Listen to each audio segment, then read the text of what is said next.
मराठ्यांच्या राजधानीत आला, दोन्ही राजांकडून किंवा कोल्हापूरच्या राजांकडून आपली अपेक्षा काय आहे? मी दोन्ही गाद्यांकडून कधी अपेक्षा करत नाही. आम्ही राजधानीला मानणारे लोक आहे. पण मी सकाळी मन सांगितली कराडामध्ये, ती मन लय महत्वाची.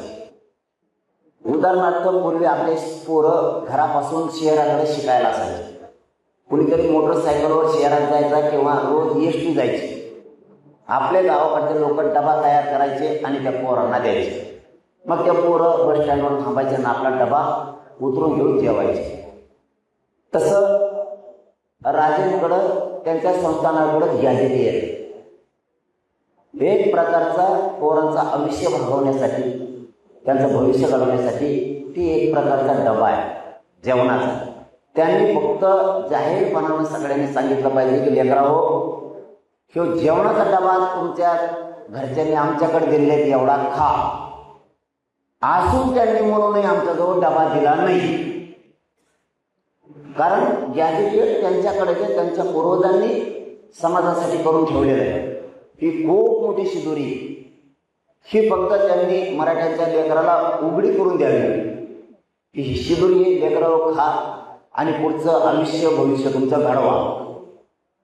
हे एवढीच आमच्याकडून आम्हाला अपेक्षा आहे त्यांच्याकडून. बाकी काय लढायला आम्ही खंबीर आहे. पण ते तरी त्यांनी बोलावं दोन्ही गाद्याने की हे जेवणाचा डबा आहे, आमच्याकडे दिला हे घ्या. नसता दिवसभर पोरं उपाशी मारणार आहेत. त्या दिवशी समाजाचे लेकरं उपाशी मरू देऊ नयेत. तुमच्याकडे शिदोरी त्यांचं आयुष्य पिढ्यांना पार घडणार आहे, त्याच्यावरती बोलावं. बाकी त्यांना नीट करतो मी.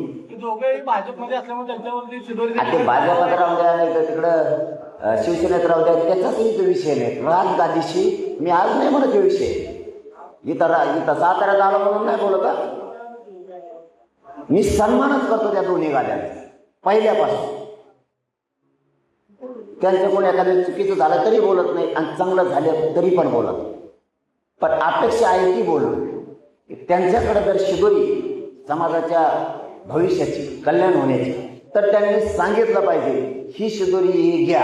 सरकारला सांगितलं पाहिजे हे लागू करा, समाजाचं कल्याण होऊ द्या. आमच्या घरात ह्या गोष्टी आहेत. झालं एवढी अपेक्षा, कल्याण होण्याची अपेक्षाच व्यक्त केली. कारण छत्रपती शिवरायांनी कल्याणकारी राज्य उभा केलं आणि लेकराचं कल्याण त्यातून होणार आहे एवढं बोललं तरी खूप झालं.